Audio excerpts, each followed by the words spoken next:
State's most watched news starts now.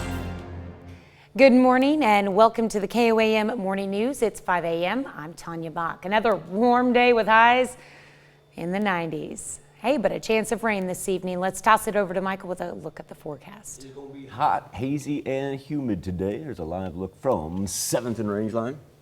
Already sitting at 75 degrees, and that humidity chiming in at 94%. Now, Skywatch storm tracker clean for the time being, but we're going to pay attention to what develops up here to the northwest. Already beginning to move early this morning. Not going to be on us until the nighttime hours, but pretty good system right there. We're making its way off the Canadian border through the upper plains and through portions of the Dakotas right now.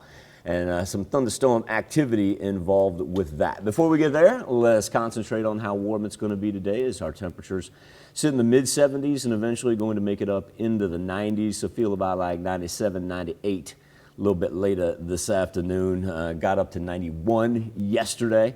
And so a little bit of a repeat there, but the humidity is going to be our big factor as this storm system works its way in and is on us for the nighttime hours as it sweeps down from north to south. Will bring us some heavy rain last into Saturday morning. We'll have some thunder and lightning with that as well. Now, as it eventually clears off, our rain chances taper a little bit for the weekend. We'll just go a 20% chance on Saturday and just go hot on Sunday and Monday as temperatures stay in the 90s. No real break from the heat until we get from Tuesday into Wednesday. Yeah, it's already muggy out there. Yeah, you can already feel it. No challenge in that. All right, thanks, Michael. Missouri Highway Patrol says a Wichita man died in a crash involving a semi and a MoDOT vehicle. It happened a little after 3 yesterday afternoon on Highway M, 10 miles north of Joplin. Police say 54-year-old Brian Crow's semi traveled off the right side of the roadway, overcorrected, and then rolled over and struck a MoDOT vehicle driven by 52-year-old James Lawrence of Alba, Missouri. Crow was pronounced dead at the scene. Lawrence was uninjured. Authorities arrest 2 suspects in a Berry County, Missouri murder. The suspects are Carlos Gutierrez and Jonathan Marquez. They're charged with second-degree murder, first-degree robbery, and tampering with physical evidence in a felony prosecution in the death of Dalen Anderson. Anderson was found dead from a gunshot wound on May 28th. A third suspect, Dylan Williams, is charged with second-degree murder and armed criminal action. Crawford County, Kansas is ahead of the curve when it comes to coronavirus vaccines. The director of the Crawford County Health Department says 50% of the county's population has been vaccinated against the coronavirus, which is 7% higher than Kansas's statewide rate. She credits her team at the health department as well as those holding vaccination clinics like the Community Health Center of Southeast Kansas and local pharmacies. But the director also warns that the pandemic is far from over, and even with a promising vaccination rate, Crawford County suffered a COVID-19 case spike following Memorial Day. We did see a slight uptick this week. For the last 4 weeks, we had new cases were just in the single digits each week.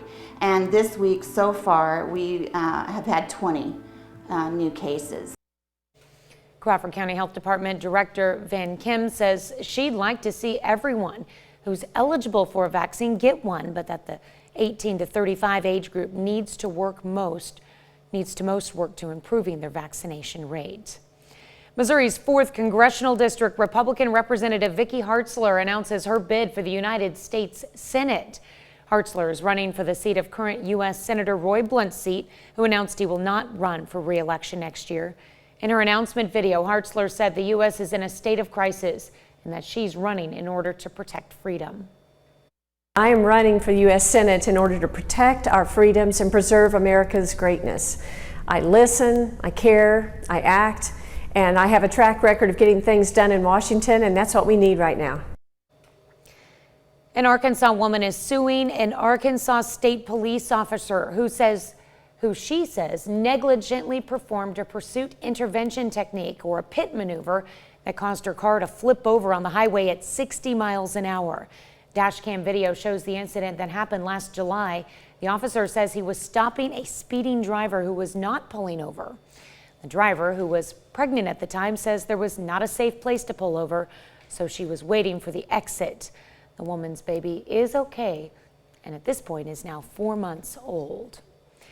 Some kids in Sarcoxie, Missouri got a ride on a streetcar at the Webb City Farmers Market. The streetcar at King Jack Park had been sidelined due to the pandemic. Now it's back up and running, and 2 busloads of children showed up for the fun trip. I rode it one other time, and I think I might ride it again. The kids were also treated to a free lunch and story time. If you've been looking to buy some lightly used street signs, we have some good news. The city of Humboldt, Kansas recently changed all of their street signs, and now they're selling the old ones. Their street signs are now blue and white. The old ones were white and black. The city is selling hundreds of the white and black ones for $10 a piece. He was from Humboldt originally. He went to school here, and he came in and bought a sign, and thought that was pretty cool. One of these is going back. He's a kind of a collector. He likes old signs, and he said, "I got to have a sign from Humboldt." So. More than 250 signs have already been sold. They're available at Humboldt City Hall. While you're in Humboldt to pick up your new street sign, there is an educational interactive activity you can also check out. It's a book walk. It starts at the library and ends at City Hall. People can walk around and see different pages of a book called How to Catch a Dinosaur, all while getting a chance to catch dinosaurs that are hidden along the path. Taking the book apart, laminating it, applying it to the posters, and then distributing it when it's ready, and then collecting the stories when they're finished, and then adding another new story. It takes a lot of time, and without my volunteers doing that, it would be hard for me to do all by myself. What a fun idea. How to Catch a Dinosaur, How to Catch a Dino is the first of 4 book walks. It'll be up for about 2 weeks before they move on to the next book.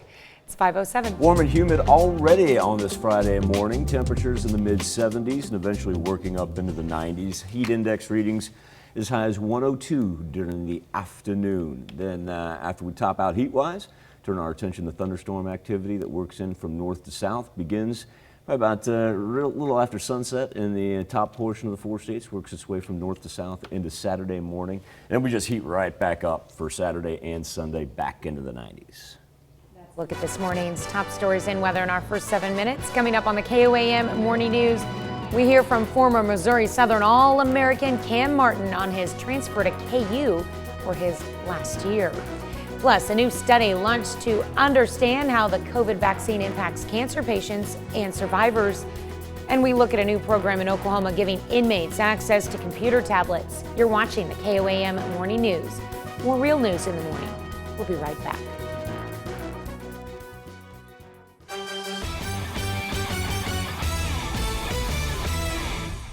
Joplin Outlaws on the field last night at home against the Sedalia Bombers. Now, after a 3-0 start, Outlaws dropped back-to-back games to fall to 3-2 in their first 5 games. Joplin trying to avoid a 3rd straight loss.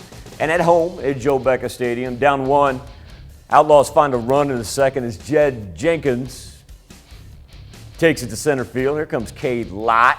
He'll score on the sac fly, and we're tied at 1. Nice inning for the Outlaws in the 3rd as Lott finds the grass in right field for an RBI single. There's Brett Weimers, Pittsburgh native. And Jenkins out to the same spot. This one brings home 2, and Joplin leads 4-1. Outlaws pour it on to finish the game in 7 innings. Final score, 13-1. Women's College World Series Game 3 between Florida State and Oklahoma. The winner earning a national title. Jocelyn Alo doing what she does, solo shot. 1-0 Oklahoma, as they would set a collegiate record for most home runs in a season. Another solo home run here, this time Jada Coleman. 2-0 Sooners. In the 3rd, Coleman banging as she goes off the wall. 2 more score on that. Jada Coleman drives in 3 on the afternoon. The Sooners are your 2021 national champions, 5th national championship in school history, 3rd national championship in the last 5 years. Final score, 5-1. Former Missouri Southern All-American KAM Martin transferred to KU this offseason to play the final year of his collegiate career. Martin got to campus in Lawrence on Sunday, and one of his first duties as a Jayhawk, along with a few of his teammates, helping out at Washburn Camp this week. Martin, KJ Adams, and Bobby Pettifer all on hand to sign autographs and work one-on-one with the kiddos. The former Missouri Southern Lions started workouts with the team up at KU and says so far, been a smooth transition. Used to the pace and the tempo Coach Self was going at yesterday. Just being at college and having 4 years under my belt, I kind of know what coaches expect and what coaches want out of you. So I think that's going to give me a little bit of advantage from the beginning, just knowing what coaches expect. I text Jeff Boschee and Ben McCollum, who I'm on a group text with. I said, hey, breaking news, actually Cam's transferring to Washburn, because I took a picture of him at our camp and they were laughing about that. But I wish I could have had him on my squad, but he's a good player at Division II level, and excited to see what he does at KU. Stay on the hardwood as the Tri-State 66ers are bringing minor league basketball to the four-state area.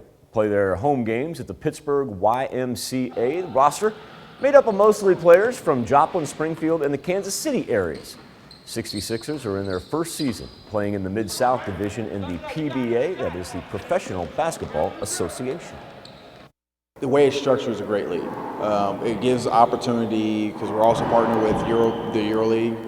So film, stats, anything that's generated throughout this entire season goes over to places like that to where they're able to scout and then hopefully get players an opportunity to be able to play overseas. My goal is to get these guys somewhere in a league where they can be making some serious money. 66ers are playing at home this Saturday at 7 o'clock. We're going to have a full story on the team getting started coming up next week. Still to come on the KOAM Morning News, President Biden continues his first foreign trip as Commander-in-Chief. We're going to find out what to expect from today's meeting with the G7 and to check on our 7-day forecast when the KOAM Morning News returns. Roll through a little weather on the 7s here, kind of revisit yesterday since we're in the middle of this heat wave. We actually topped out at 93 degrees. Was what Joplin Regional Airport ended up recording as its high. Still a far cry from the record of 99 that was set in 1953. And then as we turn our attention to June the 11th, aka today, once again, 1953 being the record, got all the way up to 103 degrees on June the 11th. We're going to be well above our average, but luckily we're not going to be challenging any type of a record. Live look from 7th and Rangeline, where we already sit at 75 degrees. Comfortable outside, but you can tell that humidity's lingering out there. 94% is what it stands at. A whole bunch of 75s, kind of the popular number. Throw Pittsburgh and Parsons in there as well. Carthage sits at 74. Miami right now at 72. Now, speaking of Northeast Oklahoma, while it doesn't include Ottawa or Delaware counties, we do have a heat advisory for our 3 counties indicated there in the orange. That kicks in this afternoon, and look at that, carries us all the way until 8 p.m. So the farther south and west that you go, that's where it's going to be the hottest, with those heat index readings easily eclipsing 100 degrees. Skywatch Storm Tracker clears the bell right now, but we're already concentrating on what's in the upper plains, as they got a pretty good storm system riding the jet stream right there, and this thing is slowly but surely going to make its way straight down upon us. This thing has been impressive so far early this morning, as it's thrown up some 60-mile-an-hour winds. We're not anticipating anything severe. It'll lose a little bit of that as it works its way toward us, but still going to bring a fair amount of rain here by the time we get into Saturday morning. Now, as far as what we've got for the afternoon, even though the temperature is going to read 90, it's going to feel about like a 102 this afternoon. Mostly sunny to begin with, a little gradual cloud cover building, and then as we work overnight, that's when we'll have thunderstorms that'll build from the north with a south breeze, 10 to 15 miles per hour. As this thing works down, be here shortly after sunset for the far northern counties. And once it begins right there, you see some heavy rain associated with that, and then it just kind of falls down on us. Once again, we don't show up anything on the severe thunderstorm risk map as far as the elevated category, so it's really just going to be the amount of rain that we pick up. And then as this thing moves down, lasts all the way into Saturday morning before it kind of stays together and actually departs our area. Not one of those that does a good job breaking up. Saturday morning temperatures a little bit more tolerable, I guess, if you're not a fan of the humidity, but then Saturday afternoon, we are right back at it. So even though we get rid of a little bit of that Gulf moisture in the air, it doesn't help us really cool off temperature-wise, as the 7-day forecast is going to continually feed us high 80s and 90s. Really the best break we're going to get from our heat wave is going to be Tuesday into Wednesday. After that rain rolls through, we'll actually calm down and be back up into the mid-80s. Time now to turn our attention to the KOAM News Now Facebook page and our morning Instapoll. Inmates at an Oklahoma prison began receiving special computer tablets this week. It's part of a plan by the Department of Corrections to provide inmates at state prisons with free tablets. Devices include free content such as access to a law library. There's some podcasts on there as well, books and educational materials, and the tablets can also be used to communicate with their families. Our question to you on the Facebook page in our morning Instapoll: should inmates have access to tablets? And you can let us know what you think. You can go to our Facebook and we'll direct you to our poll, or if you want to go straight there, it's KOAMnewsnow.com/vote. Get to your results as we progress through the show. Come back and do a little health watch right after this.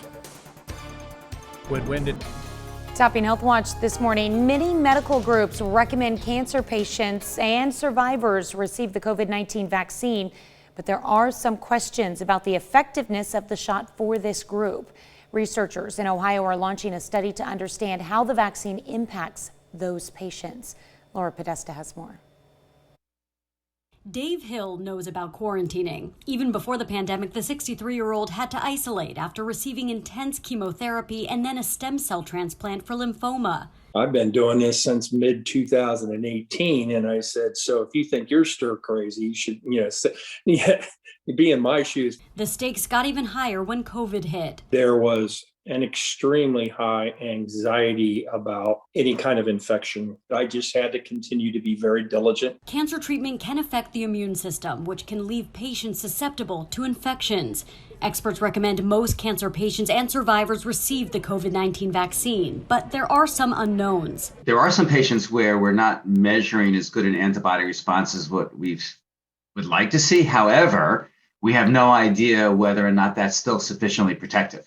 But there may very well be a subset of patients who need to get boosters more often. This is what we're trying to figure out. Dr. Peter Shields is leading a study at the Ohio State University Comprehensive Cancer Center, enrolling vaccinated patients with and without cancer. Participants provide weekly saliva samples to test for COVID and blood samples to measure immune response. I hope it protects me, and I hope it protects everybody else. Dave is taking part in the research. This is one thing that came in that allowed me to participate and pay back to those people who helped me and who are helping others. He's fully vaccinated, in remission, and grateful. Laura Podesta, CBS News. There are more than 17 million cancer survivors in the U.S.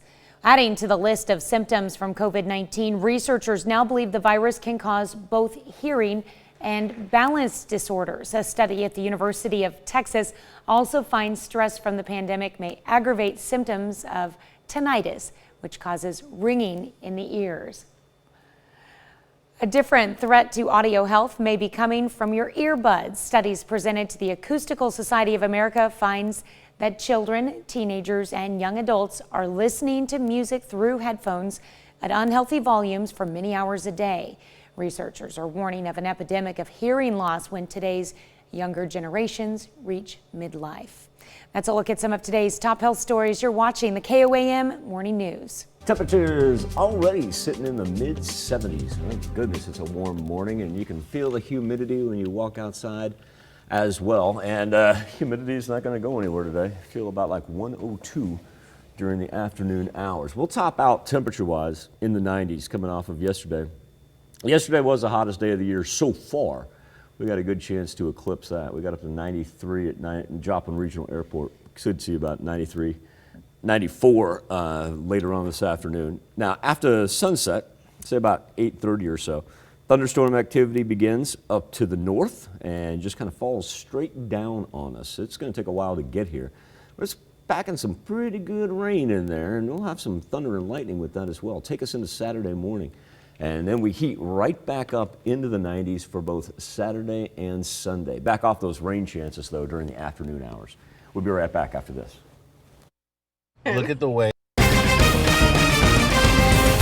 A crash involving a semi and a MoDOT vehicle in Jasper County leaves one man dead. Plus, authorities arrest 2 in connection with a murder in Berry County, Missouri. We'll have the latest. And a southeast Kansas county reports an above-average vaccination rate. Why health officials say the pandemic is not over yet. The 4 states' most watched news starts now. Good morning and welcome to the KOAM Morning News. It's 5:30. I'm Tanya Bach. Another warm day with highs in the 90s ahead of us. Let's go straight to Michael Hayslip with a first look at your forecast. Looking pretty good outside right now. Nice blue skies as we have about 27 minutes before sunrise over Joplin. Speaking of Joplin, there is a 7th and range line where we currently sit at 75 degrees. It is a warm start considering we're in the middle of June. These are summer-like temperatures, and we still got another 10 days before summer actually begins. Paying attention to what's up to the north of us as thunderstorm activities there for the upper plains. We're quiet right now, but all of this that stretches from Nebraska now up to the Canadian border is eventually going to work its way from north to south and be on us for the nighttime hours. Here's where we're starting off, a whole bunch of low to mid 70s. Nobody even sitting in the 60-degree mark on this Friday morning. Nationally speaking, jet stream really hasn't moved, and that's why it's been kind of abnormally warm for everybody from the border all the way to the Gulf Coast. Now, as we get through the afternoon hours and make it up into the 90s, say about 93, 94, could end up being the hottest day of the year so far, and heat index readings about 102 for the afternoon. Future track after sunset, here comes the thunderstorm activity. Going to have some pretty heavy rain with that as it works its way down from north to south. Also, got to anticipate some high winds because it's already been throwing down some pretty impressive gusts to the upper plains. Early Saturday morning, it departs out to the south, and then we would just warm right back up to the point where we're going to roll low 90s there on Saturday, Sunday, Monday, and Tuesday. Ooh, that's hot. No real break from the heat until we get to Wednesday and Thursday. It's hot, and then you got to add the humidity to it, and then it just gets unbearable. That's the word you need. Gonna be feeling it. You were looking for a new word for your muggameter. Not oppressive. How about unbearable? Oh, I could change it to that. I could do that. Been thinking about that for you. Okay. All right. Thanks, Michael. Missouri Highway Patrol says a Wichita man died in a crash involving a semi and a MoDOT vehicle. It happened a little after 3 yesterday afternoon on Highway M, 10 miles north of Joplin. Police say 54-year-old Brian Crow's semi traveled off the right side of the roadway, overcorrected, and then rolled over and struck a MoDOT vehicle driven by 52-year-old James Lawrence of Alba, Missouri. Crow was pronounced dead at the scene. Lawrence was uninjured. Authorities arrest 2 suspects in a Berry County, Missouri murder. The suspects are Carlos Gutierrez and Jonathan Marquez. They're charged with second-degree murder, first-degree robbery, and tampering with physical evidence in a felony prosecution in the death of Dalen Anderson. Anderson was found dead from a gunshot wound on May 28th. A third suspect, Dylan Williams, is charged with second-degree murder and armed criminal action. Crawford County, Kansas is ahead of the curve when it comes to coronavirus vaccinations. The director of the Crawford County Health Department says 50% of the county's population has been vaccinated against the coronavirus, which is 7% higher than Kansas's statewide rate. She credits her team at the health department as well as those holding vaccination clinics like the Community Health Center of Southeast Kansas and local pharmacies. But the director also warns that the pandemic is far from over, and even with a promising vaccination rate, Crawford County suffered a COVID-19 case spike following Memorial Day. So we did see a slight uptick this week. For the last 4 weeks, we had new cases were just in the single digits each week. And this week so far, we have had 20 new cases. County Health Department Director Van Cam says she'd like to see everyone who is eligible for a vaccine get one, but that the 18 to 35 age group needs to most work at improving their vaccination rate.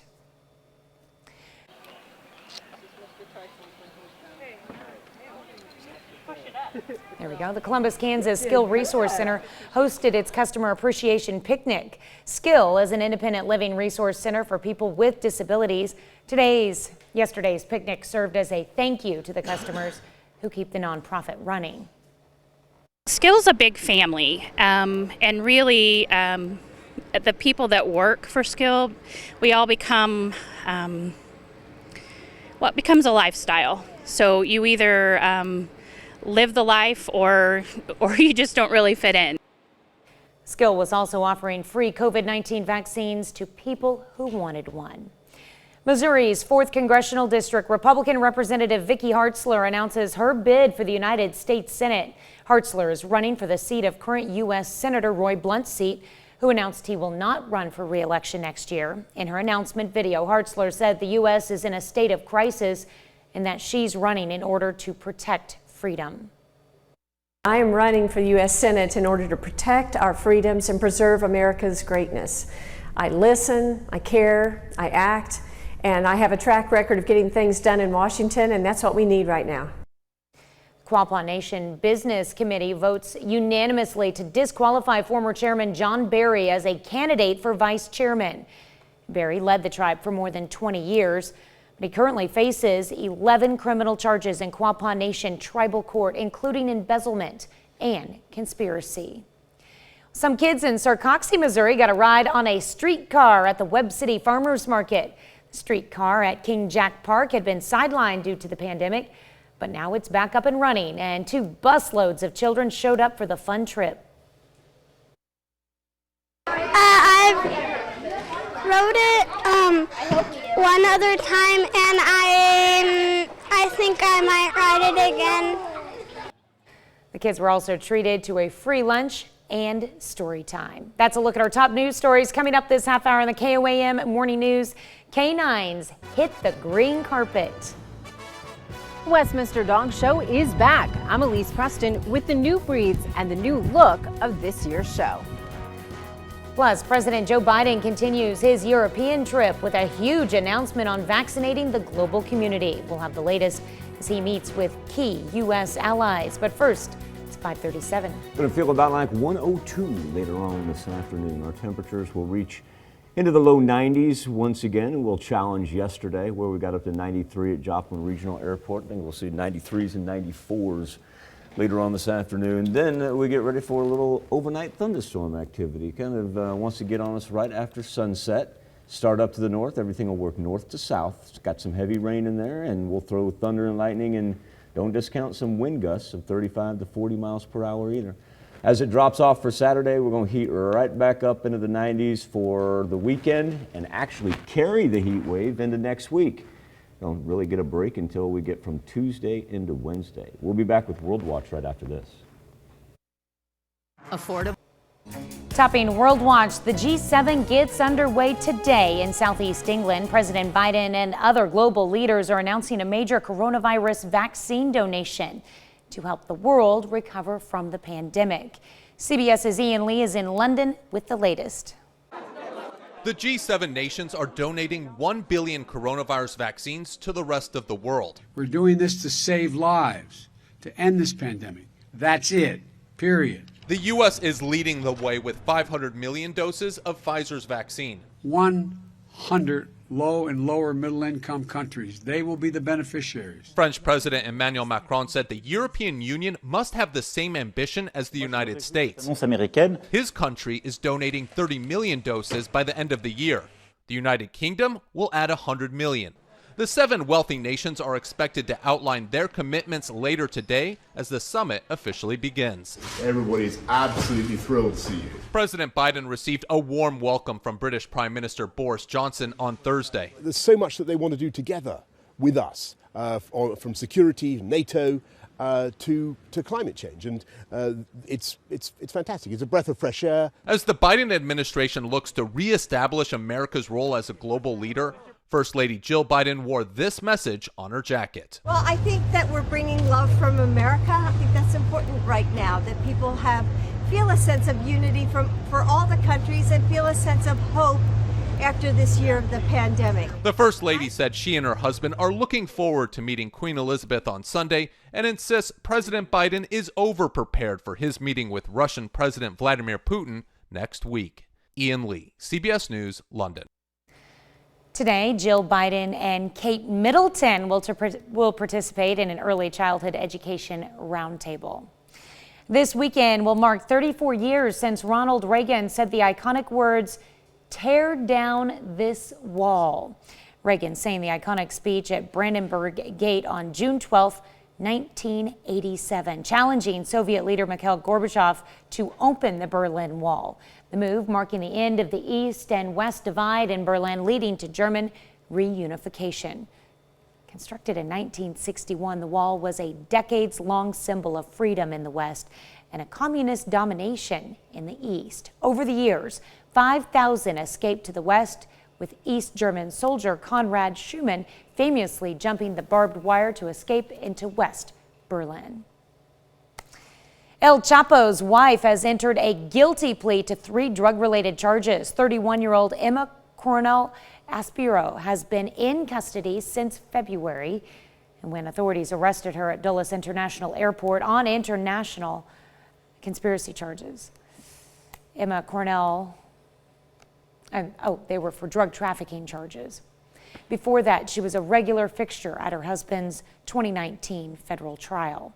Nearly 2 years ago, a jury convicted Mexican drug cartel kingpin Joaquin El Chapo Guzman on multiple trafficking charges, and a judge sentenced him to life plus 30 years in prison. In her guilty plea, Emma Coronel Aspiro admits to helping him run that drug empire. Wow.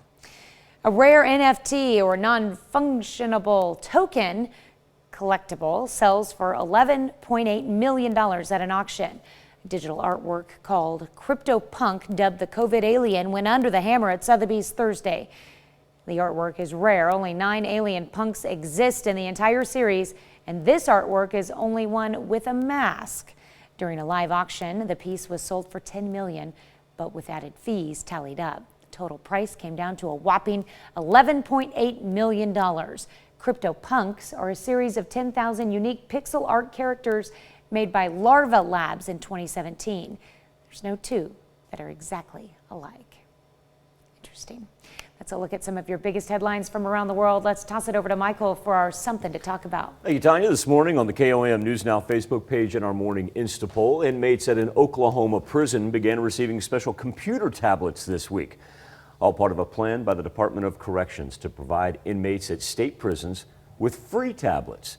Devices include free content such as access to a law library, along with some podcasts, books, and educational materials. Tablets can also be used to communicate with family members. Our question to you is, should inmates have access to tablets? Right now, 85% of you saying no, they should not. You can take part in our Insta poll each and every morning by going to KOAMnewsnow.com/vote. Be back with the news you need to know before you head out the door right after this. Here's a check of today's top headlines, the news you need to know before you head out the door. Missouri Highway Patrol says a Wichita man died in a crash involving a semi and a MoDOT vehicle. It happened a little after 3 p.m. yesterday on Highway M, 10 miles north of Joplin. Police say 54-year-old Brian Crow's semi traveled off the right side of the roadway, overcorrected, and then rolled over and struck a MoDOT vehicle driven by 52-year-old James Lawrence of Alba, Missouri. Crow was pronounced dead at the scene. Lawrence was uninjured. Authorities arrest 2 suspects in a Berry County, Missouri murder. The suspects are Carlos Gutierrez and Jonathan Marquez. They're charged with second-degree murder, first-degree robbery, and tampering with physical evidence in a felony prosecution in the death of Dalen Anderson. Anderson was found dead from a gunshot wound on May 28th. A third suspect, Dylan Williams, is charged with second-degree murder and armed criminal action. Crawford County, Kansas is ahead of the curve when it comes to coronavirus vaccinations. The director of the Crawford County Health Department says 50% of the county's population has been vaccinated against the coronavirus, which is 7% higher than Kansas's statewide rate. She credits her team at the health department as well as those holding vaccination clinics like the Community Health Center of Southeast Kansas and local pharmacies. But the director also warns that the pandemic is far from over, and even with a promising vaccination rate, Crawford County suffered a COVID-19 case spike following Memorial Day. President Biden, British Prime Minister Boris Johnson, and the leaders of Canada, France, Italy, Germany, and Japan kick off their G7 summit today in the UK. President Biden has said he intends to strengthen alliances that were tested during President Trump's time in the White House. That's a check of today's top headlines, the news you need to know before you head out the door. Could end up being the hottest day of 2021 later on this afternoon. Yesterday we got up to 93 at Joplin Regional Airport. We'll see easily low 90s today.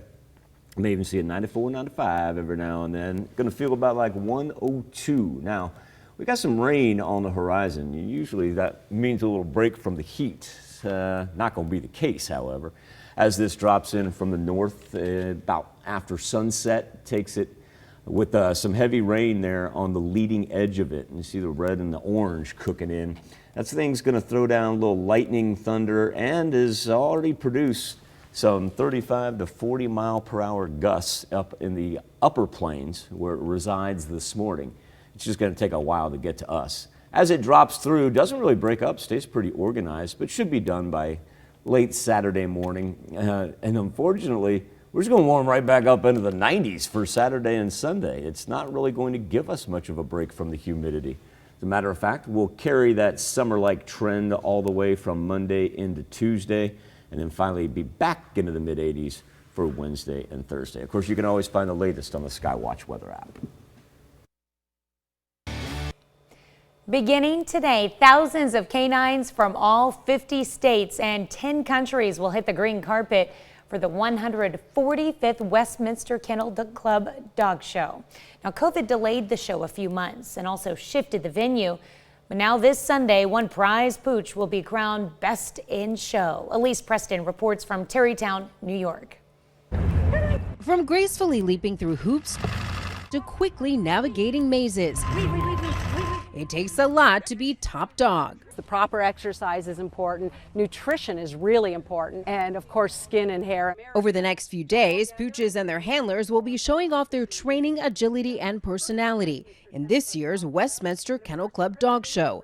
Joshua Faulkner breeds Dogo Argentino pups like 7-month-old Tino. The muscular hunting dog is one of 4 new breeds now eligible to compete. He is just everything that we hope for in the Dogo Argentino. Tenacious dog, athletic, powerful. The Beaver Terrier, Belgian Lacanois, and the Barbet will also be stepping onto the green carpet at the historic Lyndhurst Estate in Terrytown, New York. The Lyndhurst Estate actually has a very long history of dog shows. There were dog shows held here for 30 years in the 70s and 80s and early 90s. The coronavirus forced the event out of Manhattan for the first time in its history, and spectators and vendors aren't allowed. Still, Faulkner says this year's show is especially important. I think people in general change their whole way of life to really adapt to being home more with their own family and spending more time with their family unit. And their dogs are an extension And of their that. dogs are their family unit. Good boy.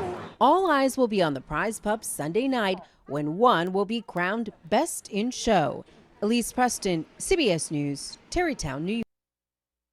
Westminster officials say they plan to bring the show back to New York City in 2022 at Madison Square Garden. Here's Michael. Best in Show is one of my favorite movies. Really? Oh yeah, Christopher Guest. It's a tremendous movie. I wouldn't have guessed that. Really? Yeah. Have you seen it? I have not, but that's probably why I haven't guessed it. It's not Yeah, it's tremendous on my movie. radar. Best in Show, folks. If you're looking for a good movie about dog shows. Right. Our question on the KOAM News Now Facebook page this morning is: should inmates have access to tablets? This comes out of the Oklahoma DOC that is trying to do this statewide. Right now, 85% of you say no, they should not. And of course, you can vote by going to KOAMnewsnow.com/vote. Then you can flip on over. If you're on Facebook, you just go to @MichaelHayslip, KOAM, give you a quick hitter each and every morning about forecasts that you can expect. And this morning, we're talking about hot heat and some morning or late night, early Saturday morning thunderstorm activity that's going to roll through right there as we speak on Future Track to begin our weekend. As a matter of fact, we'll talk about that a little bit in addition when I see you right after the break. With temperatures that are already hanging in the mid-70s and just about at sunrise here at 5:57 on this Friday morning. But with temperatures already that warm, you can tell quickly where we're going to be headed. As a matter of fact, speaking of sunrise, there we are with a live look over 7th and Joplin. Now we're going to be headed up on the thermometer. We're not going to stop either until we get up into the 90s later on this afternoon and feel it about like 102. If somehow, some way, we get to 94 degrees, we will have the hottest day of 2021. As a matter of fact, you have to go back to September 28th of last year. That's right, September 28th, when we registered a 96 degree day. And so you factor in the humidity later on, and 90 is going to feel about like 102 by the time it's said and done. Overnight, from sunrise to sunset, that's when we'll have thunderstorms that'll drop in from the north and roll through not only bands of heavy rain, but also too, this is capable of some 35, 40 mile an hour wind gusts. Should be done by Saturday morning, and then we're just right back into the 90s for Saturday, Sunday, Monday, and Tuesday. Then we finally get a little break and drop down to the mid 80s for Wednesday and Thursday.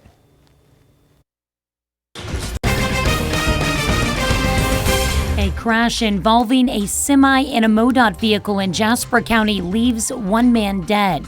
Plus, authorities arrest two in connection with a murder in Berry County, Missouri. We'll have the latest. And a Southeast Kansas County reports an above-average vaccination rate. Why health officials say the pandemic is not over yet. The 4 states most watched news starts now.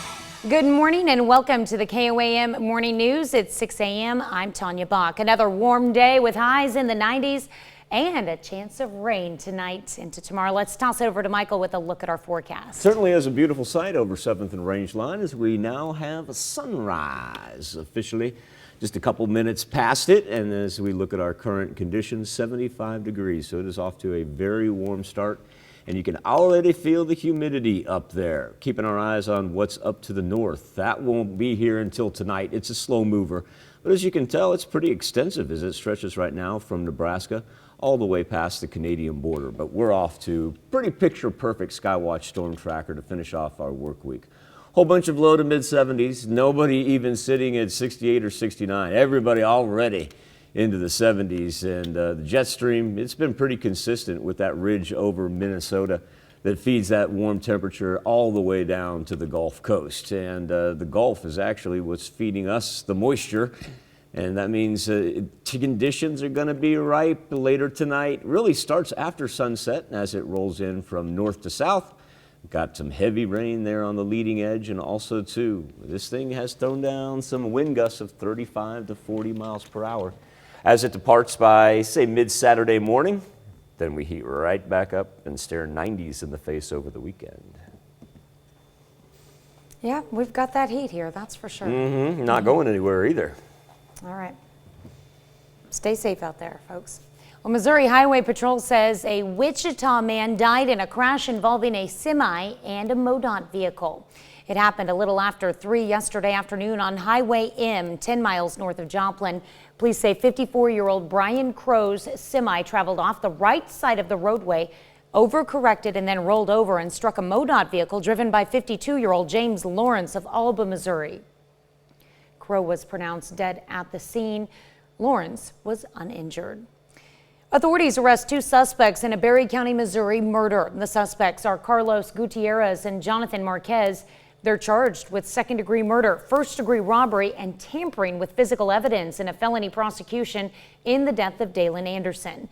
Anderson was found dead from a gunshot wound on May 28th. A third suspect, Dylan Williams, is charged with second-degree murder and armed criminal action. Crawford County, Kansas is ahead of the curve when it comes to coronavirus vaccinations. The director of the Crawford County Health Department says 50% of the county's population has been vaccinated against the coronavirus, which is 7% higher than Kansas's statewide rate.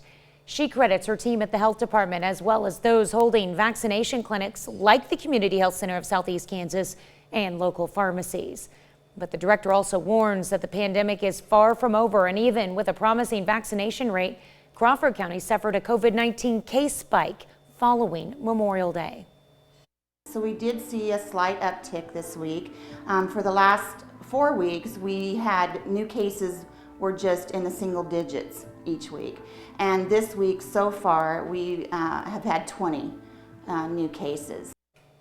Crawford County Health Department Director Van Kam says she'd like to see everyone who's eligible for a vaccine get one, but that the 18 to 35 age group needs to most work at improving their vaccination rate.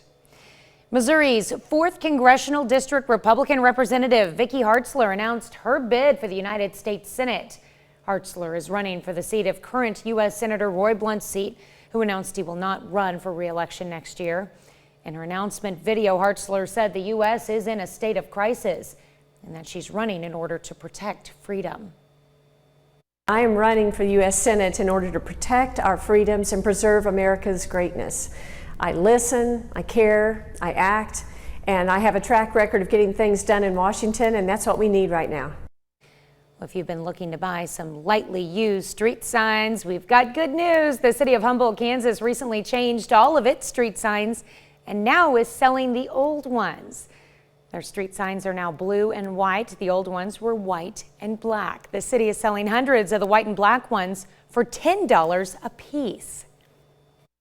We did have a guy come through from California. He was from Humboldt originally. He went to school here, and he came in and bought a sign, and thought that was pretty cool. One of these is going back. He's a kind of a collector. He likes old signs, and he said, "I got to have a sign from Humboldt." So. More than 250 signs have been sold already. They're available at Humboldt City Hall. While you're in Humboldt to pick up your new street sign, there's an educational interactive activity you can check out, a book walk. It starts at the library and ends at City Hall. People can walk around and see different pages of a book called How to Catch a Dinosaur, all while getting a chance to catch dinosaurs that are hidden along the path. Laminating it, applying it to the posters, and then distributing it when it's ready, and then collecting the stories when they're finished, and then adding another new story. It takes a lot of time, and without my volunteers doing that, it would be hard for me to do all by myself. How to Catch a Dino is the first of 4 book walks. It'll be up for 2 weeks before they move on to the next book. What a great idea. 6:07. Already pretty humid outside with temperatures in the mid-70s. And we're just right now past sunrise. Going to work up into the low 90s later on, feel about like 102. After sunset, we've got thunderstorms that work in from north to south. They are throwing down some pretty high winds in the upper plains right now. So that'll be our greatest threat, along with some heavy bands of rain on the leading edge of it.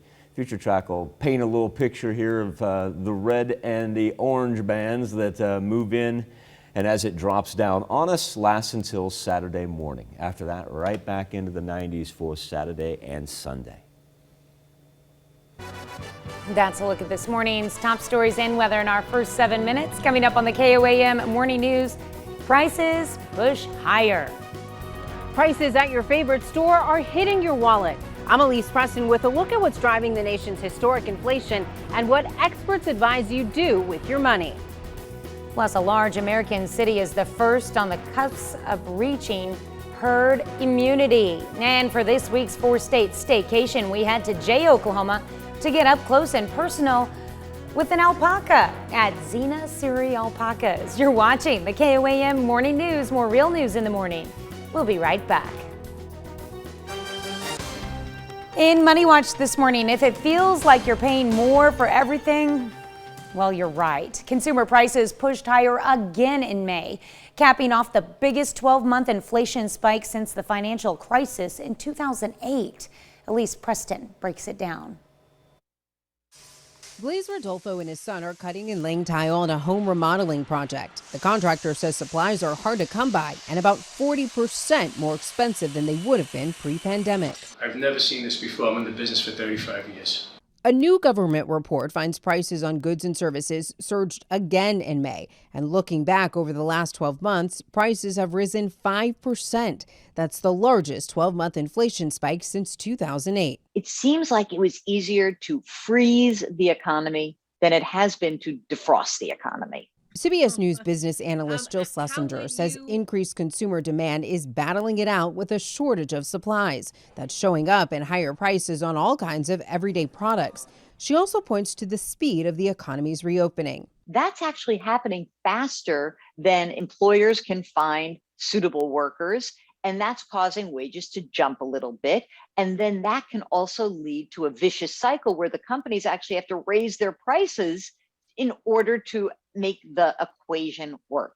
It's all leading to inflation, which the Federal Reserve predicted as part of the pandemic recovery. They believe it will be temporary, but not everyone agrees. This has a lot of economists worried that we are going to see a general rise of inflation for a while now, maybe not just a few months, but maybe this could persist longer. She recommends preparing for unprecedented times by saving more, paying off debt, and maximizing your retirement contributions. Elise Preston, CBS News, New York.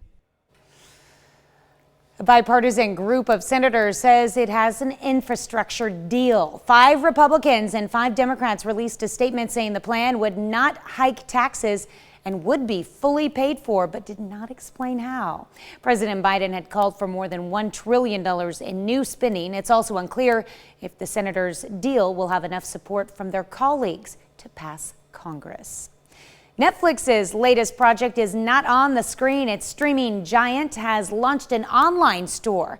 Now, according to the company, Netflix.shop has exclusive limited editions of apparel, lifestyle products, and toys that are tied to its shows and the Netflix brand. Avoiding the awkwardness. Tinder's rolling out a new feature where users can pre-block people from showing up during their swiping sessions. It can save you from awkward encounters with anyone, be it an ex, coworker, or even a family member. Ooh, yeah. If test runs, Tinder users added about a dozen contacts on average to their block list during the test runs. Coke says this one's on us. If you chow down at a local restaurant, the Cola giant says it wants you back in your eateries again.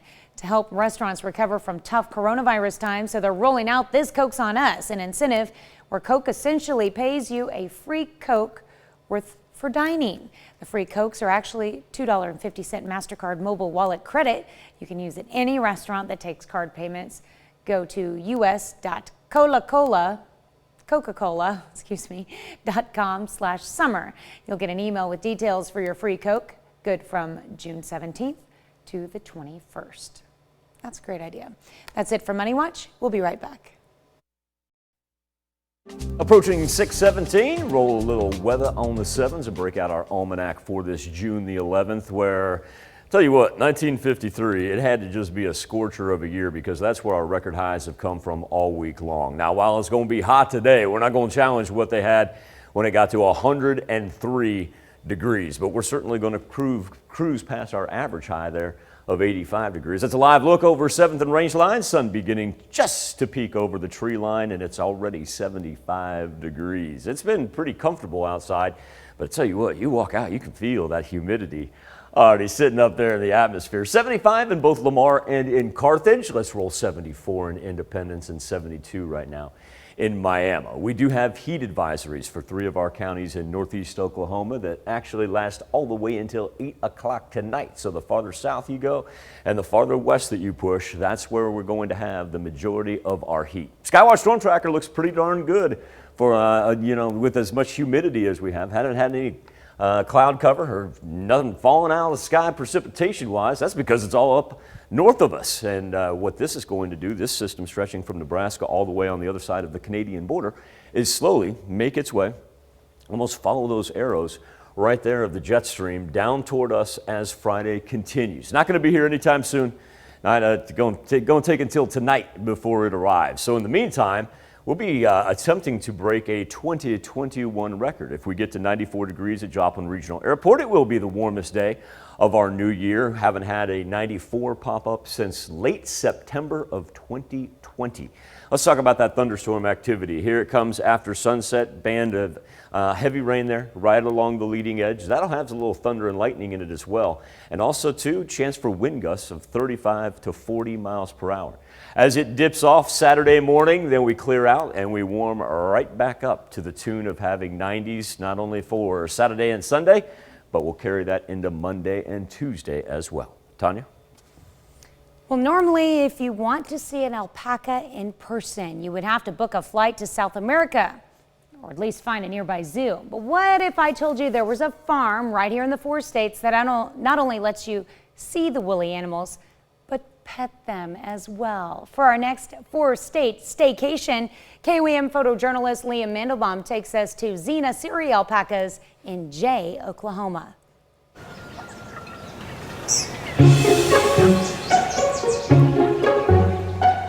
We never visualized becoming a tourist center. We thought most of our time would be with the buying and selling of animals. And initially, we wondered, well, are people going to come here? Because this is not exactly Times Square. I mean, look out the windows, right? There's nobody here. But I've been amazed that we've kind of become a magnet here. We went to an alpaca show south of Salt Lake. This was around Memorial Day weekend, 2008. When you're talking about 09 or 010, we're in the shadow of a Great Recession. I'm actually terrified week after week because we're putting out a lot of money and we're building something here from scratch.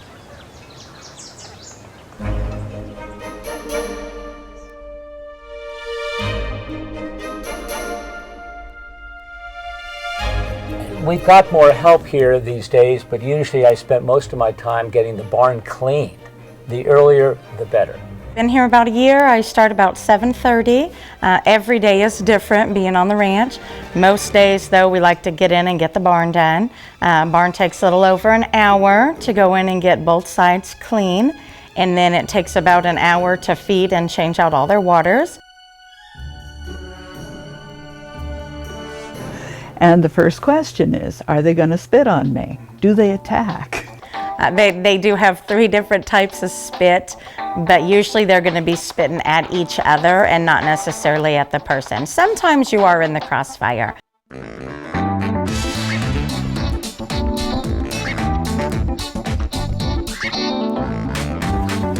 The animals are just like people. They all have their own personality.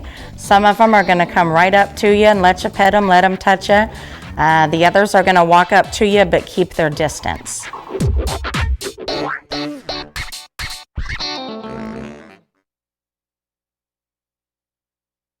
Like to check out Xena Siri alpacas for yourself, you'll have to set up a tour beforehand, and we have that phone number on our morning show page. That's available at KOAMnewsnow.com. Cute animals, that's for sure. Topping Health Watch this morning, San Francisco is on the verge of becoming the first large American city to reach herd immunity. 79% of teens and adults in the city have received at least 1 dose, and no COVID-19 deaths have been reported in a month. Fox News correspondent Claudia Cowan on the ground with the latest. It's been the #1 goal these past 15 months, and now the city by the bay is on the cusp of herd immunity, reporting nearly 80% of teens and adults vaccinated with at least 1 dose against COVID-19 and 68% fully vaccinated. The 7-day average of new cases is the lowest since the city shut down on March 16th of 2020. No one has died of COVID in over a month, and a sense of normalcy is resuming, including this week, weddings at City Hall. San Francisco pushed people to get the shot while infections, hospitalizations, and death rates were low, and the city believes that made a huge difference. While there is some debate over what constitutes herd immunity, is it 70% of the population? Is it 68%? Is it 81%? The numbers show California is moving in the right direction. Among the state's 58 counties, all but 3 are in the orange or yellow tier, which means transmission rates are low to moderate and most businesses can open with modifications. California is doing great, has had very low cases for a while. We have about 1,000 cases in 40 million people. And by the way, they're doing a lot of testing, so it's not like testing has slowed down. But with unknowns surrounding virus variants and the potential need for booster shots down the road, some business owners are playing it safe. George Chen says he's keeping tables at his San Francisco restaurant safely distanced for now. Just because we are the highest vaccinated city, major city in the country, I think, that doesn't mean that everything's back to normal. Maybe not, but herd immunity means kids and those who haven't been vaccinated will be indirectly protected by those who are immune. Good news as California prepares to reopen its economy and lift most COVID restrictions next week. Feeling the brain drain at work or school? The short answer is more breaks. Short breaks for better learning. A team of scientists at the National Institute of Neurological Disorders and Stroke says that taking short breaks when you're learning new skills, such as at work, helps the brain in retention. The researchers studied brainwave activity of volunteers in learning activities and found that learning gains happen during the short rest periods, not during the actual activity. The brain compresses and consolidates those practice memories into neural replay, increasing learning abilities. Well, a new study says people prioritize their pet's care more than looking after their own. A dog's best friend, or any pet's best friend, is likely the human that owns them. That's because of a new one poll of 2,000 pet owners says that 2/3 of them prioritize the well-being of their pet more than themselves. There's some benefit to that. 8 in 10 said taking care of their pets encourages better self-care. 72% say their pets reduce depression and anxiety, and 62% said their pets help them exercise more.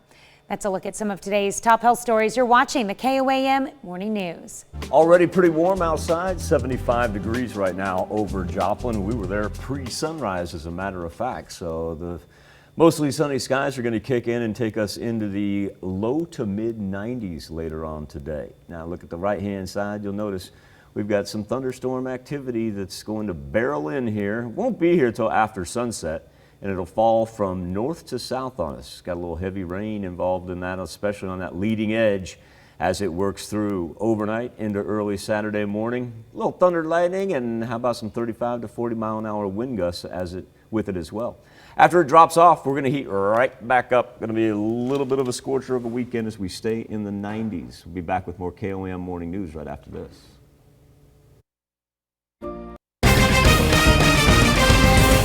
A crash involving a semi and a MoDOT vehicle in Jasper County leaves one man dead.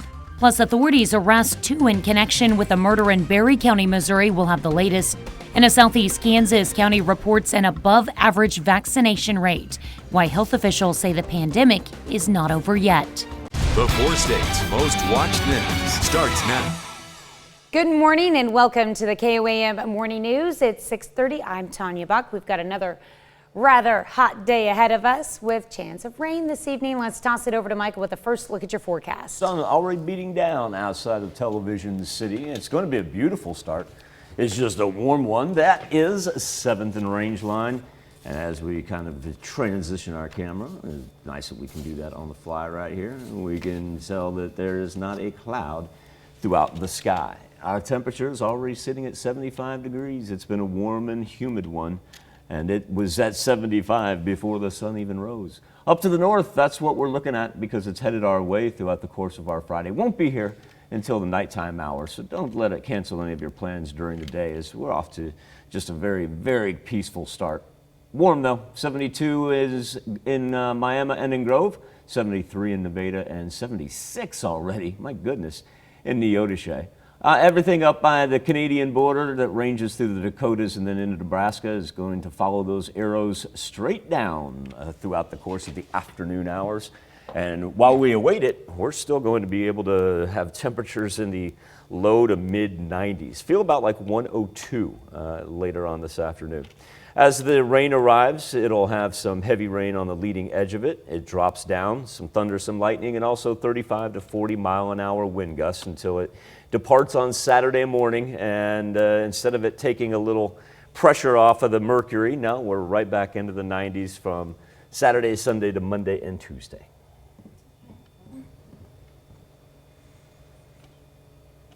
I'd say not too shabby, but I'm not looking forward to the heat and the humidity on top of it. No, at least the rain's going to, kind of hold off throughout the course of the day. So don't let it cancel any of your Friday evening plans. I like the evening temperatures, though, because I feel like it didn't get that low last night. Those weren't bad. No, 72 last night. Yeah. I know I was driving to work this morning. My car still said 78 degrees. So, yeah. Yeah, not pleasant. All right, thanks, Michael. Missouri Highway Patrol says a Wichita man died in a crash involving a semi and MoDOT vehicle. It happened a little after 3 yesterday afternoon on Highway M, 10 miles north of Joplin. Police say 54-year-old Brian Crow's semi traveled off the right side of the roadway, overcorrected, and then rolled over and struck a MoDOT vehicle driven by 52-year-old James Lawrence of Alba, Missouri. Crow was pronounced dead at the scene. Lawrence was uninjured. Authorities arrest 2 suspects in a Berry County, Missouri murder. The suspects are Carlos Gutierrez and Jonathan Marquez. They're charged with second-degree murder, first-degree robbery, and tampering with physical evidence in a felony prosecution in the death of Dalen Anderson. Anderson was found dead from a gunshot wound on May 28th. A third suspect, Dylan Williams, is charged with second-degree murder and armed criminal action. Crawford County, Kansas is ahead of the curve when it comes to coronavirus vaccinations. The director of the Crawford County Health Department says 50% of the county's population has been vaccinated against the coronavirus, which is 7% higher than the Kansas statewide rate. She credits her team at the health department, as well as those holding vaccination clinics like the Community Health Center of Southeast Kansas and local pharmacies. But the director also warns that the pandemic is far from over, and even with a promising vaccination rate, Crawford County suffered a COVID-19 case spike following Memorial Day. So we did see a slight uptick this week. For the last 4 weeks, we had new cases were just in the single digits each week. And this week so far, we have had 20 new cases. Crawford County Health Department Director Van Kim says she'd like to see everyone who's eligible for a vaccine get one, but that the 18 to 35 age group needs to work the most at improving their vaccination rate. Quapaw Nation Business Committee votes unanimously to disqualify former chairman John Berry as a candidate for vice chairman. Berry led the tribe for more than 20 years. He currently faces 11 criminal charges in Quapaw Nation Tribal Court, including embezzlement and conspiracy. Missouri's 4th Congressional District Republican Representative Vicki Hartzler announces her bid for the United States Senate. Hartzler is running for the seat of current U.S. Senator Roy Blunt's seat, who announced he will not run for re-election next year. In her announcement video, Hartzler said the U.S. is in a state of crisis and that she's running in order to protect freedom. I am running for the U.S. Senate in order to protect our freedoms and preserve America's greatness. I listen, I care, I act, and I have a track record of getting things done in Washington, and that's what we need right now. An Arkansas woman is suing an Arkansas State police officer who she says negligently performed a pursuit intervention technique, or a pit maneuver. It caused her car to flip over on the highway at 60 miles an hour. Dashcam video shows the incident that happened last July. The officer says he was stopping a speeding driver who was not pulling over. The driver, who was pregnant at the time, says there was not a safe place to pull over, so she was waiting for the exit. The woman's baby is okay and is now 4 months old. Some kids in Sarcoxie, Missouri get to ride on a streetcar at the Webb City Farmers Market. The streetcar at King Jack Park had been sidelined due to the pandemic, but now it's back up and running, and 2 busloads of children showed up for the fun trip. I rode it one other time, and I think I might ride it again. The kids were also treated to a free lunch and story time. That's a look at our top news stories. Coming up on the KOAM Morning News, a growing uproar. Democrat lawmakers say President Trump's Department of Justice forced Apple to hand over their phone information. I'm Laura Podesta, and I'll tell you who was targeted and why.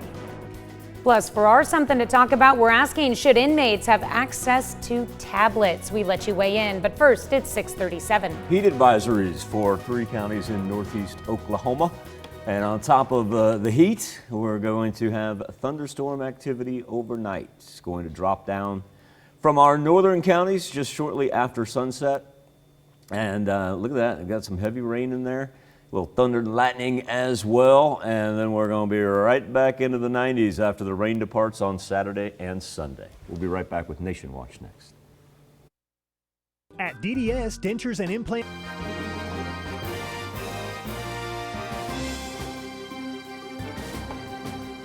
Topping Nation Watch this morning. Today there is growing uproar over revelations the Department of Justice during the Trump administration subpoenaed Apple for account information belonging to at least 2 Democrats on the House Intelligence Committee.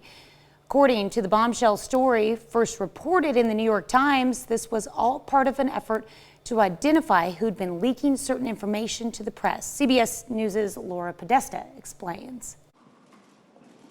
Sources confirmed to CBS News that House Intelligence Committee Chairman Adam Schiff and fellow committee member Representative Eric Swalwell were 2 high-profile targets of an investigation by President Trump's Department of Justice. The DOJ, led by then Attorney General Jeff Sessions, was looking into who might have been behind leaks to the press of classified information regarding contacts between the former president's aides and Russia.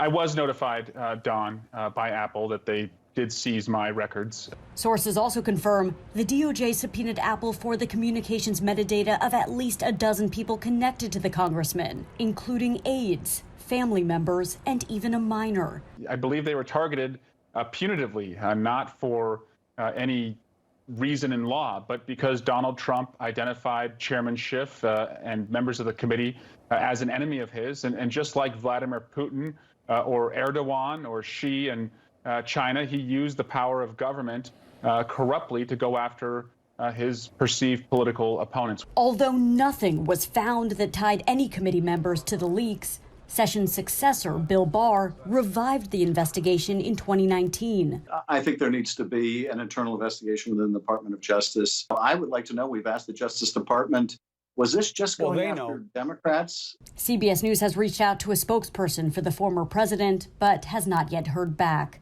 Both Apple and the Department of Justice declined to comment. Laura Podesta, CBS News. The New York Times reports Apple had been under a gag order about the subpoenas. That's why lawmakers did not know their account information and data had been handed over until recently when that gag order expired. A gunman opened fire at a Publix supermarket in Florida, killing a woman and a child before turning the gun on himself. During the mayhem, dozens of people fled the Palm Beach County Market in panic. That's a look at today's top Nation Watch stories. Let's check back in with Michael for our Something to Talk About. Thank you, Tanya. On the KOAM News Now Facebook page in our morning Insta poll, inmates at an Oklahoma prison began receiving special computer tablets this week. Part of a plan by the Department of Corrections to provide inmates at state prisons with free tablets. These devices include content such as access to a law library, some podcasts, books, educational materials. Tablets can also be used to communicate with their families. As far as our question to you, we're asking, should inmates have access to tablets? Right now, an overwhelming 79% say no, they should not have access to those tablets. You can make your voice heard. Go to KOAMnewsnow.com/vote. Be back and celebrate birthdays and anniversaries right after this. We take this time to honor today's four-state hero, third-class Petty Officer William Russell, who served in the United States Navy. He served from 1950 to 1951 in North Korea, his hometown, Carl Junction, Missouri. We are proud to salute William Russell, our fourth-state hero. We begin with Cannon O'Brien sporting a cool cowboy hat. Happy big number 6 to Cannon. He's in Fort Scott. And we have Riley Blue Fincher. That's a cool name. Turning 8 years old with love from Grandma and Grandpa. Brianda Harmon, now 11. I think I just pulled a muscle looking at that picture, Brianda. Happy birthday from Grandma Marcia. She's in Carthage.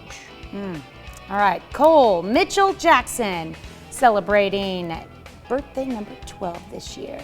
Happy birthday from Mom, Dad, Tex, and Charlie. In Columbus, Dixie Layson celebrating an 18th birthday. That's quite a Letterman jacket right there, Dixie. Congratulations on all that. Caden Harrison turning 18 years old this year. Cool pick there. In McCune,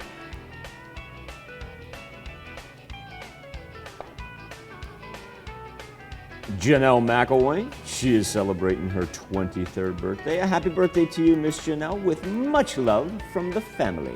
all right. Bailey Hatfield Saez celebrating, Bailey Hatfield Saez is 30 years old, the big 3-0 this year. Happy birthday, Bailey. Don Watson, he is celebrating his 76th birthday. Happy birthday to Mr. Watson in Weir. Gerald David celebrating a birthday in Walnut, Kansas. He turned 85 years old this year. And Robert Massa, know him as Nook, he's celebrating his 86th birthday. A big happy birthday to Robert on his tractor in Mulberry. And we've got a 10th anniversary in Frontenac for the Schrops. Congrats going out to Craig and Marcella. Pastor Ben, he's at the First Baptist Church of Cherokee, and his wife Jackie and their family, they're celebrating their 17th anniversary. Congratulations to Ben and Jackie in Weir. Tom and Pat Christie are celebrating 50 years together. Congratulations to the Christies up in Fort Scott. And who that is? Our own Zach Dodge with a birthday. Absolutely love working with that dude right there. Zach, happy birthday from all of us here, my man. Hope we run into each other here a little bit later.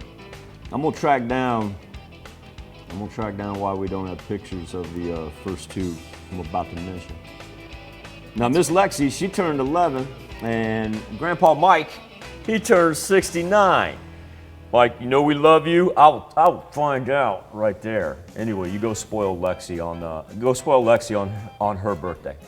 That's my birthday gift to you, Mike. I'm telling you, go spoil Lexi. And Susan Ellis, a happy 56th birthday in Humboldt.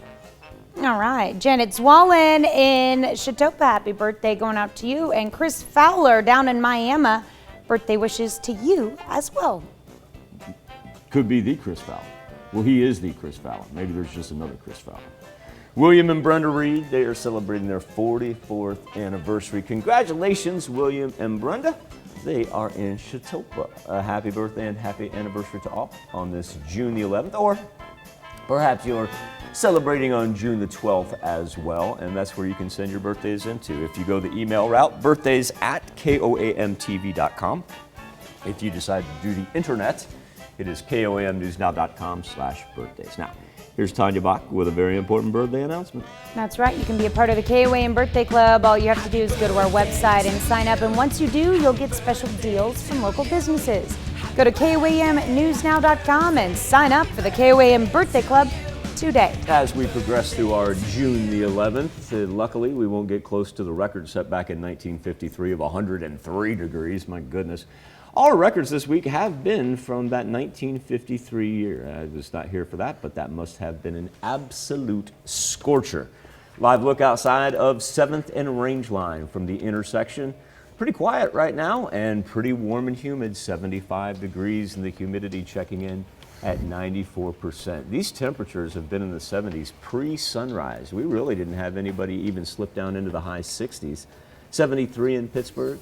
Let's roll 72 in Monette and Cassville, 75 in Chanute and in Parsons. Heat advisories for 3 counties in northeast Oklahoma that range all the way down to the Red River through the Sooner State. You'll notice those last until 8 p.m. So the farther south you go, the farther west you go, the hotter it is going to be. Most of this not even able to hit the ground that we pick up on the radar. As a matter of fact, if we go to the sweeping radar, then we're talking about the residual from the early morning humidity. So we don't have any travel concerns or anything of that nature. Thunderstorm activity hangs up in the upper plains from Nebraska through the Dakotas to the Canadian border, and that is what is headed our way. Slow mover though. It's not in any hurry to get here. And before it does get here, we're going to be in the 90s, feel about like 102 this afternoon. Here it comes after sunset. In from the north, out to the south. Heavy rain there on the front edge of it with some thunder and lightning. And then some high winds as well. 35 to 40 mile an hour gusts is what this thing is capable of. As it drops off, and We get a little break from the rain on Saturday and Sunday. One thing we do not get a break from, really the entire Midwest doesn't. Watch this thing just warm right back up. A whole lot of southwestern heat means we got 90s into the middle of next week. We'll be back. Wrap up this edition of the KOAM Morning News right after this. Atlanta. Final look at the Insta poll from our KOAM News Now Facebook page about inmates having access to tablets. Oklahoma Department of Correction began experimenting with that here recently, and right now 86% of you say no, they should not have access to tablets. Had a laundry list of things on there, including access to legal law materials, some podcasts, also to able to communicate with families through those. You can take part in our Insta poll each and every morning by going to koamnewsnow.com/vote. Tanya?